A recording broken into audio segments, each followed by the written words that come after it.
감사합니다. 오늘 저는 송년주일을 우리가 보내면서 봉독한 창세기 22장 6절에서부터 14절 말씀을 중심으로 여호와의 산에서 준비되리라 이와 같은 제목으로 함께 은혜를 나누도록 하겠습니다. 한번 말씀을 따라서 해보실까요? 여호와의 산에서 준비되리라. 예, 며칠이 지나면 2014년도가 역사가 됩니다. 그렇죠? 그런데 이 역사는 한 가지 속성이 있는데 반복성을 가지고 있습니다. 그렇기 때문에 우리가 역사의식을 가지고 살아가는 것이 굉장히 중요합니다. 그런데 그 역사를 해석하는 사람이 어떠한 관점, 다시 말하면 어떠한 역사관을 가지고 있느냐에 따라서 전혀 다른 해석을 할 수도 있게 됩니다. 우리가 성경의 역사를 보면서도 내가 가진 가치관이라든지 세계관, 이러한 역사관에 따라서 하나님께서 성경에 기록하신 의도와는 전혀 다른 해석을 할 수 있다는 것입니다. 심지어 하나님의 계획과 목적에 전혀 반대가 되는 그런 해석을 해서 자유주의라든지 동성애주의라든지 혹은 이단교류와 같은 위험에 빠뜨리게도 됩니다. 그러므로 우리는 성경을 대할 때마다 어떠한 인간의 윤리나 도덕의 역사관을 뛰어넘어서 하나님의 구원의 역사, 즉 구속사와 인간 믿음이라고 하는 역사관을 가지고 성경을 해석하는 것이 굉장히 중요합니다. 만일 우리가 인간의 어떠한 윤리라든지 도덕의 역사관을 가지고 오늘 본문에 기록된 아브라함의 역사를 해석하려고 한다면 오히려 하나님은 사람을 제물로 받으시는 비도덕적인 신이고 몰상식한 우상으로 전락시킬 위험성을 가지게 되는 것입니다. 그러므로 우리는 성경을 해석할 때에 항상 하나님의 구속사적 입장과 인간의 믿음의 응답이라고 하는 역사관을 가지고 접근을 해야만 되는 것입니다. 자, 오늘 성경으로 돌아와서 오늘날 하나님께서 아브라함을 부르시면서 말씀을 하셨습니다. 독자 이삭을 모리아 산으로 데리고 가서 거기서 하나님께 번제물로 바치라는 것입니다. 아브라함은 즉시로 순종했고 하나님께서는 이러한 아브라함의 믿음을 보시고 이삭 대신 순양을 준비시켜 주셔서 하나님께 제사하도록 하셨습니다. 그래서 아브라함은 그 땅의 이름을 여호와 이레다 이렇게 불렀습니다. 여호와 이레라고 하는 말은 여호와 하나님께서 준비하신다는 뜻입니다. 하나님은 우리의 삶의 필요를 준비해 주실 뿐만 아니라 영원한 생명을 위한 필요까지도 준비해 주시는 분인 줄로 믿습니다. 그래서 오늘 말씀을 통해서 아브라함이 경험한 여호와 이레의 하나님을 여러분 각자가 만나실 수 있기를 주님의 이름으로 축원합니다. 첫 번째로 본문에 나오는 시험은 아마 아브라함의 생애 가운데 가장 어려운 시험과 고난이었을 것입니다.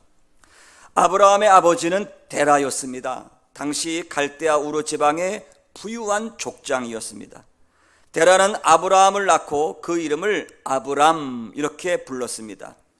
고대 사람들의 이름에는 기도와 축복과 그리고 그 아들 장래에 관한 간절한 소망이 담겨져 있습니다. 히브리 부모들은 그저 이름이 단순히 이쁘다고 그래가지고 자녀들의 이름을 짓지는 결코 않습니다. 그래서 아브라함이라고 하는 말은 높임을 받는 아버지가 되라는 뜻입니다. 그런데 아브라함은 아버지 데라가 지어준 이름대로 살지 못했습니다. 왜요? 자식을 낳지 못했기 때문입니다. 시편 127편에 보니까 그런 말씀이 있습니다. 자식은 여호와의 주신 기업이요 태의 열매는 그의 상급이로다. 젊은 자의 자식은 장사의 수중의 화살 같으니 이것이 그 전통에 가득한 자는 복되도다라고 했습니다. 그러나 아브라함의 전통에는 아무것도 없었습니다. 그의 나이는 벌써 75세의 노인, 소망이 점점 희미해져가는 상태였습니다. 그런데 어느 날 하나님께서 나타나셔서 본토, 친척, 아비집을 떠나서 내가 내게 지시할 땅으로 가라. 그리하면 너에게 자식을 낳게 해주겠다고 말씀했습니다. 자식을 낳게 해준다고 하는 하나님의 말씀, 그리고 내 이름을 창대하게 만들어 주신다는 하나님의 말씀 한 가지 믿고 아브라함은 모든 것을 버리고 무작정 고향을 떠났습니다. 25년의 타향살이의 외로움과 고난을 이기면서 인내한 끝에 마침내 건강하고 아름다운 아들을 100살의 나이에 낳게 됐습니다. 그 아들이 바로 이삭입니다. 이제 아브라함은 더 이상 부러울 것이 없는 사람이 되었습니다. 그리고 기대했던 대로 그 아들 이삭이 건강하고 아름답게 자라서 어느덧 청년의 나이가 되어가고 있습니다. 아브라함은 이삭을 정말로 사랑했습니다. 오늘 본문 말씀 22장 2절 말씀에 보니까 사랑이란 단어가 나옵니다. 이 사랑이란 단어는 성경에 최초로 등장을 하고 있습니다. 이는 이삭에 대한 아브라함의 사랑이 어떠한지를 충분히 느끼게 해주는 구절이었습니다.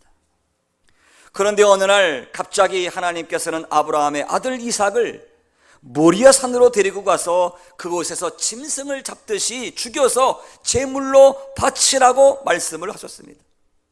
아무리 생각해봐도 이해할 수도 없고 수용할 수도 없는 명령이었습니다. 아마 하나님께서 잘못되신 것은 아닌지 충분히 의심할 수도 있는 상황입니다. 물론 지금까지 아브라함은 이삭을 너무 사랑한 나머지 아마 하나님께 조금은 소홀히 했을 수 있었던 것이 아마 사실일 것입니다. 그렇다고 해서 아들을 죽여서 제물로 바치라는 것은 너무 옹졸하고 편협한 하나님처럼 보이는 것입니다.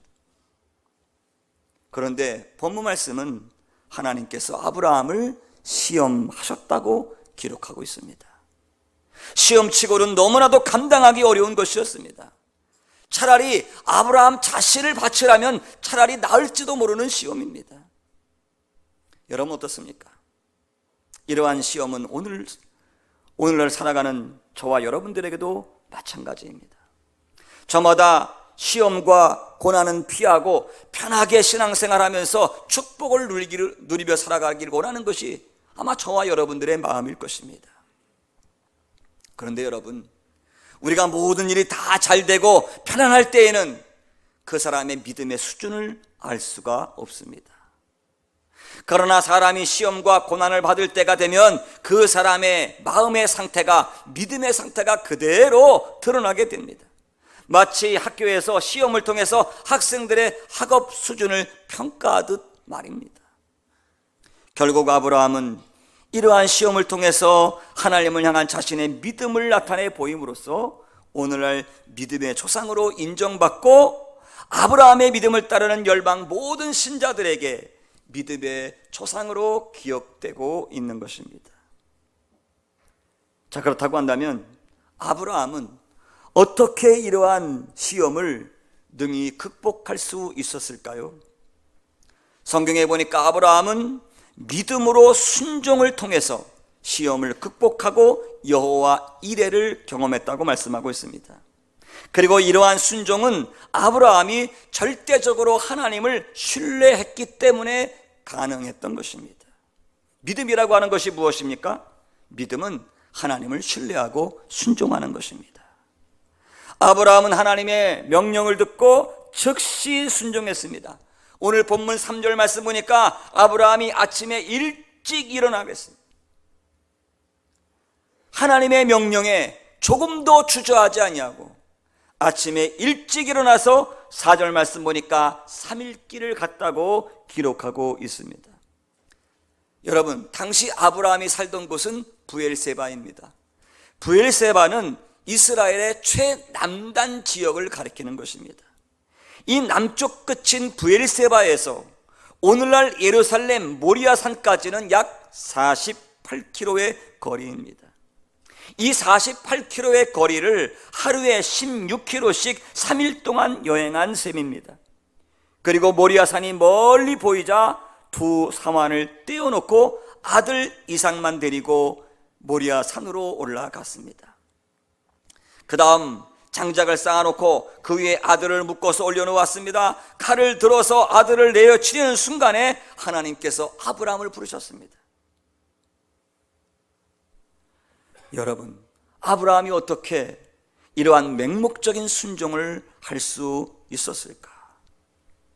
아브라함은요, 100살의 늙은이가 자식을 낳을 수 있게 하신 그 전능하신 창조주 하나님, 열국의 아비가 되게 하리라고 말씀하신 그 약속의 하나님을 절대적으로 신뢰했던 것입니다. 이러한 신뢰가 순종을 통해서 증명되어지는 순간입니다. 아마 처음에는 아브라함 자신도 하나님의 명령을 이해할 수가 없었을 것입니다. 그러나 하나님께서 아브라함의 아들인 이삭의 씨를 통해서 큰 민족을 이루게 하신다는 분명한 약속을 하셨습니다. 그런데 여러분, 아브라함은 아직 어립니다. 아직 장가도 들지 아니하고 이삭은 아직 어립니다. 아직 장가도 들지 아니하고 이삭에게는 아직 씨가 없습니다. 그런데 하나님께서 그 이삭을 번제물로 바치라고 말씀하신 것입니다. 여러분, 그러므로 하나님의 말씀대로 이삭이 결혼을 해가지고 자식을 낳아서 민족이 번성하려면 결론은 한 가지밖에 없습니다. 이삭이 번제물로 죽더라도 다시 부활하는 수밖에 없는 것입니다. 그러므로 아브라함은 하나님께서 자신에게 주신 그 약속을 이루시기 위해서는 내가 순종하고 아들 이삭을 죽이더라도 하나님께서는 반드시 다시 살리실 것을 굳게 믿었던 것입니다. 신약시대의 사도 바울은 로마서 4장 10절에서 다음과 같이 증거하고 있습니다. 아브라함의 믿은 바 하나님은 죽은 자를 살리시며 없는 것을 있는 것 같이 부르시는 이시니라. 그렇죠. 아브라함은 죽은 자도 살리시는 하나님을 믿었기 때문에, 하나님을 그렇게 믿었기 때문에 순종할 수 있었던 것입니다. 오늘 본문 말씀 5절에 보면 아브라함은 2명의 사환을 뛰어오르면서 그렇게 얘기합니다. 내가 이 아이와 함께 저기 가서 하나님께 경배하고 너희에게로 돌아오리라. 그렇게 고백을 하고 있죠. 근데 영어 성경에 보니까 재미있더라고요. 한국 성경에는 내가 아이와 함께 가서 경배하고 너희에게 돌아오리라 이렇게 말씀을 했는데, 영어 성경에 보니까 그렇게 써 있어요. We will worship and we will be back to you 그랬더라고요. 제 발음이 형편없죠? 이해하십시오. 주어가 위에요. 우리가, 여기서 우리는 누구를 가리킬까요? 아브라함과 이삭을 가리키는 거예요. 우리가 모리아산에 가서 하나님께 예배하고, 그 다음에 모리아산에 가서 예배 드리면서 이삭을 제물로 바쳤어요. 이삭이 죽었어. 그 다음에 돌아올 때는 누구만 돌아와야 돼요? 그 다음엔 내가 돌아올게 그래야 되죠. 그런데 아브라함은 그렇게 얘기하지 않고 우리가 하나님께 가서 제사를 드리고 우리가 너희에게 다시 돌아올 것이다. 할렐루야. 아브라함이 아들 이삭과 함께 경배하러 갔다가 다시 이삭과 함께 돌아올 것이라는 말입니다. 이처럼 하나님을 신뢰하고 온전히 순종할 때 예비해 주시는 하나님을 경험하게 되는 줄로 믿습니다. 하지만 우리의 현실의 여러 가지 어려움 속에서 우리가 하나님의 말씀에 온전히 순종한다는 것은 그리 쉽지가 않습니다. 왜 그렇습니까? 우리의 의지가 있고 우리의 계산이 앞서기 때문입니다. 오늘 본문 말씀 5절에 보니까 경배라는 말이 나옵니다. 이 경배라는 말도 성경에서 최초로 나오는 단어입니다. 경배라고 하는 말은 예배라는 뜻으로서 원래의 의미는 굽으려 엎드린다 그런 뜻입니다. 다시 말하면 경배라고 하는 것은 나의 의지를 꺾고 하나님께 순종하는 것이 그게 경배입니다. 그러면 하나님께서는 우리가 하나님께 예배 드리는 것으로 인정해 주시고 간주하신다는 말씀입니다. 나의 인간적인 의지와 계산을 꺾고 하나님께 순종하면 하나님께 드리는 최상의 예배가 되는 것입니다. 이러한 예배를 받으신 하나님께서는 응답으로서 우리의 필요를 따라 예비해 주시는 것입니다. 사랑하는 성도 여러분, 우리가 살고 있는 이 시대는 주의를 성수한다는 것 어렵습니다. 나누고 베풀어주고, 그리고 내 꾀로 살지 않고 신용과 정직으로 사는 일, 죄를 멀리하고 성결한 삶을 사는 일, 그리고 나의 의지를 꺾고 하나님을 온전히 신뢰하는 것, 참 어렵습니다. 그러나 여러분, 우리가 내 의지를 꺾고 온전히 하나님 뜻에 순종해 보십시오. 여호와 이레의 기적이 반드시 일어날 줄로 믿습니다. 이것이 아브라함이 경험한 여호와 이레입니다. 그러면 여러분, 오늘날 저와 여러분이 경험하는 여호와 이레가 있습니다. 오늘 우리에게 여호와의 산에서 준비되리라고 하는 이 말씀의 궁극적인 의미는 무엇일까요? 아브라함은 그곳의 이름을 여호와 이레라고 불렀습니다. 이 말은 하나님의 산에서 준비되리라, 이런 뜻입니다. 한번 말씀을 따라서 해보실까요? 하나님의 산에서 준비되리라. 여러분, 이것은 아브라함의 위대한 구속사적인 예언입니다. 굉장한 예언입니다. 그래서 오늘 14절 말씀 보니까 아브라함 이후에 훗날에 많은 사람들이 이르기를 여호와의 산에서 준비되리라고 하는 말들을 하게 된다는 것입니다. 여호와의 산에서 준비되리라. 여러분, 하나님의 산은 어디고 그곳에서 하나님께서 친히 무엇을 준비하신다는 말씀입니까? 이것은 하나님께 드릴 제물을 하나님께서 친히 준비하신다는 것인데, 다른 것이 아니라 인간 인류의 죄를 위한 제사의 제물을 하나님께서 친히 준비하실 것이라는 것입니다. 다시 말하면 우리의 죄를 짊어지시고 골고다 언덕에서 십자가에 달리신 예수 그리스도를 가리키는 말입니다. 그것이 여호와의 산에서 준비되리라. 하나님이 이삭에게 순양만 준비하는 것이 아니라 바로 그 모리아 산에서 하나님이 인류의 모든 죄를 위해서 친히 하나님께서 어린 양 예수 그리스도를 준비해 주신다는 아브라함의 예언의 말씀입니다. 그러므로 이삭의 순종은 예수 그리스도의 순종을 보여줍니다. 칼로 자식을 내려치려는 아브라함의 아픔은 바로 아들을 십자가에 못 박게 하신 하나님의 아픔을 보여줍니다. 아들을 바치기 위해서 3일 길을 걸어간 아브라함의 고뇌하는 모습은 3일간 죽음 속에 아들을 몰아넣으셨던 하나님 아버지의 아파하는 마음을 가리키는 것입니다. 여호와의 산에서 준비되리라고 했는데 여호와의 산이 어디입니까?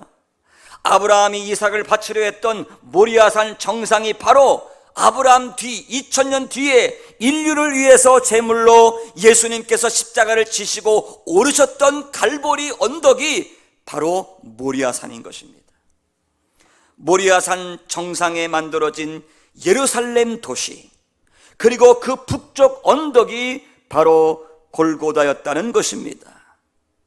이처럼 하나님께서는 인류를 구원하시기 위해서 자신의 아들을 제물되게 하심으로 우리의 모든 죄를 사하시고 우리를 구원하시고 당신의 자녀로 삼으신 줄로 믿습니다. 이것이 바로 여호와의 산에서 준비되리라는 예언의 궁극적 성취입니다. 다윗 이후에 수많은 구약시대의 사람들은 이 모리아 언덕, 즉 예루살렘에 하나님의 성전을 건축하고 하나님께 제물을 드리면서 예배하며 오실 메시아를 고대하고 갈망했습니다. 하나님의 말씀을 배우고 하나님을 경배했습니다. 그리고 구원의 역사를 완성하실 메시아를 기다렸다고 하는 말입니다. 그래서 여러분, 이사야서 2장 3절에 말씀하고 있습니다. 많은 백성이 가며 이르기를 오라, 우리가 여호와의 산에 오르며 야곱의 하나님의 전에 이르자. 그가 그 도로 우리를 가르치실 것이라. 우리가 그 길로 행하리라 하리니 이는 율법이 시온에서부터 나올 것이요 여호와의 말씀이 예루살렘으로부터 나올 것임이니라. 바로 이 산에서 하나님은 이삭 한 사람을 위한 것이 아니라 인류 전체의 구원을 성취하기 위해서 순양이 아닌 바로 자신의 아들을 제물로 준비해 주신 것입니다. 이것이 여호와의 산에서 준비되리라고 하는 말씀의 구속사적인 해석입니다. 로마서 8장 32절에 말씀하고 있습니다. 이처럼 독자 아들을 아끼지 아니하고 우리를 위하여 내어주신 하나님 아버지께서 우리가 하나님을 전적으로 믿고 순종할 때, 그리고 부르짖어 기도할 때 무엇을 아끼시겠는가? 바로 사도 바울의 고백입니다. 하지만 아브라함이 여호와 이레의 하나님을 만나는 데에는 만사 형통만 있었던 것은 결코 아닙니다. 여호와 이레의 하나님을 경험하기 위한 최고봉에 도달하기까지 그는 고난과 그리고 자신과 부단히 싸워야만 했었습니다.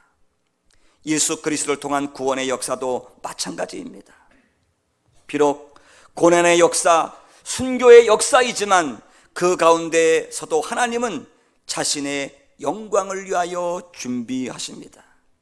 그러므로 성도의 삶에 고난이 전혀 없는 것이 아니라 그러한 고난 속에서도 하나님의 음성에 귀를 기울이고 순종하는 삶이 바로 여호와 이레의 역사를 이루어 가게 되는 줄로 믿습니다. 얼마 전에 어느 글을 읽다 보니까 그런 내용이 있습니다. 어느 교회에서 성가대가 연습을 하고 있습니다. 그날 특송 제목은 찬송가 585장 내주는 강한 성의호를 연습을 했습니다. 내주는 강한 성의호의 3절 가사가 어떻게 됩니까? 친척과 재물과, 이거 한번 같이 부를까요?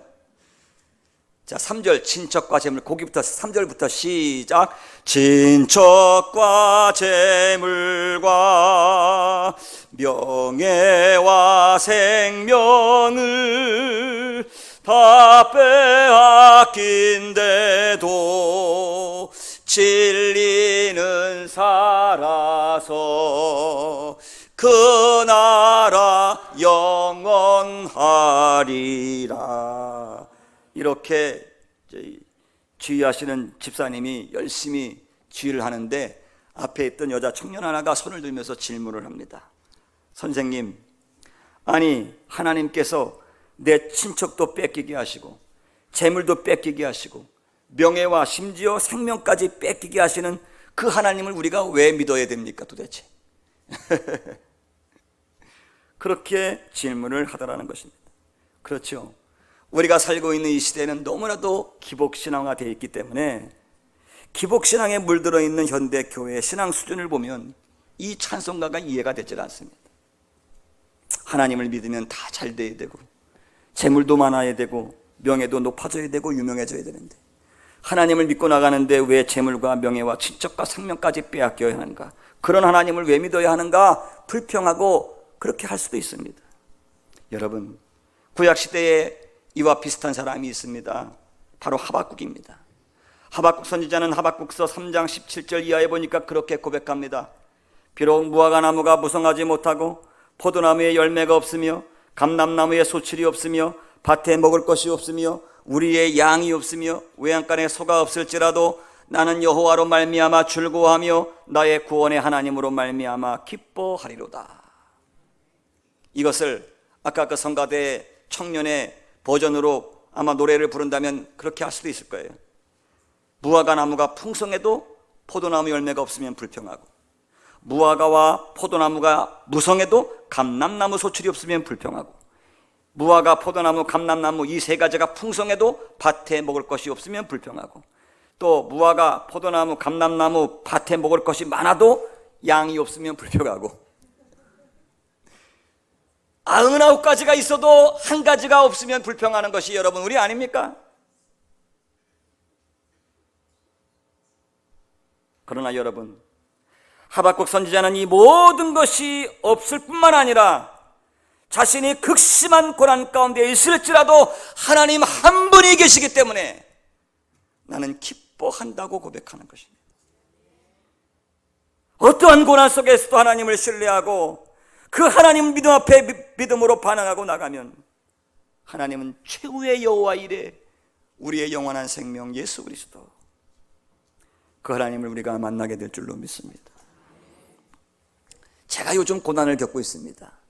그렇죠? 피지컬한 고난뿐만 아니라 솔직히 말씀드리면 마음 고난도 있어요. 그렇지 않습니까? 지금 마음은 지금 막 뛰어가고 있는데 몸이 안 따라가고 있어요. 지금 솔직히.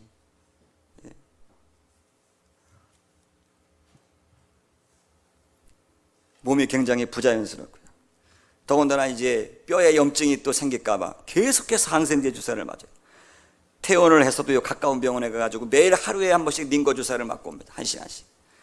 근데 성탄절인데요. 지난 성탄절에 오전 예배 드리고 잘 만둣국 먹고, 그리고 여러분 저는 또 병원으로 향하는 거예요. 병원에 갔더니 그날따라 마음이 우울한 거예요.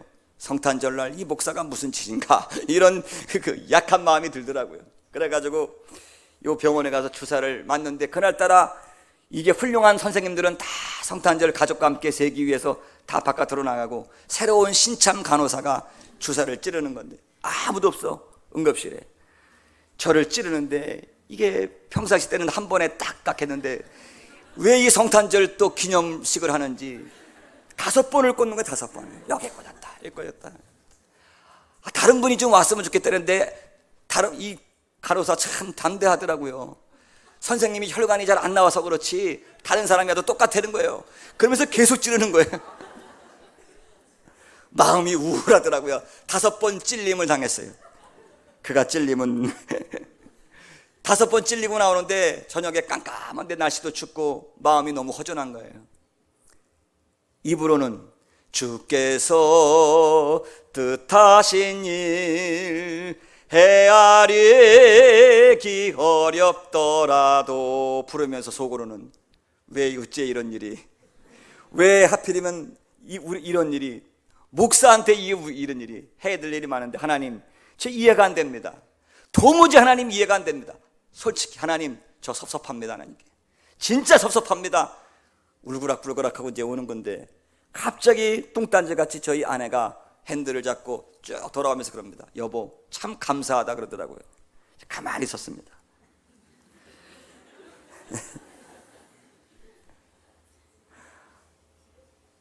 우리가 이렇게 고난을 겪고 있는 이 순간에 우리에게 하나님 아버지가 계시다는 사실이 너무 감사하다는 거예요. 비록 우리가 고난을 겪고 있지만 우리에게 하나님 아버지가 계시다는 사실이 얼마나 감사한가. 만약에 하나님을 모르는 사람, 하나님을 믿지 않는 사람, 하나님 바깥에 있는 저 세상 사람들에게 똑같은 고난이 오면 그 사람들은 얼마나 견디기 힘들까. 그런데 우리는 고난이 오더라도 우리에게는 하나님 아버지가 계시니 참 감사하다. 정말 제가 회개하고 감사했습니다. 그러므로 여러분 하나님을 신뢰하십시오. 하나님의 구원의 역사를 바라보십시오. 지금은 고난이 있고 역경이 오고 힘들지라도 하나님은 반드시 하나님의 역사를 이루어 가시는 줄로 믿습니다. 그러므로 하나님의 구속사에 우리가 믿음으로 반응하면 고난 가운데 있을지라도 하나님께서는 그 고난을 통해서 반드시 영광을 받아주실 줄로 믿습니다. 뿐만 아니라 여호와 이레의 하나님, 우리의 필요를 풍성하게 채워주시는 축복의 하나님, 구원의 하나님을 체험하게 될 줄로 믿습니다. 벌써 2014년도 한 해가 다 저물어가고 있습니다. 짧은 인생입니다. 자신의 힘만 의지하여 살고 내 꾀로 살고 내 경험으로 살려고 하면 실패할 수도 있고 부도날 수도 있지만 하나님을 신뢰함으로 이제는 순종하며 살기로 결심하는 저와 여러분 다 되시기를 주님의 이름으로 축원합니다. 이제는 어떠한 고난이 우리 앞을 가로막다 할지라도 하나님을 온전히 신뢰하며 믿음으로 순종하게 살겠습니다. 고백하고 결단할 수 있기를 바랍니다. 그리고 밝아오는 2015년 새해에는 하나님께서 우리 교회와 여러분의 삶에 준비해 주시는 여호와 이레의 하나님을 경험하게 되시기를 주님의 이름으로 간절히 축원합니다. 기도하겠습니다.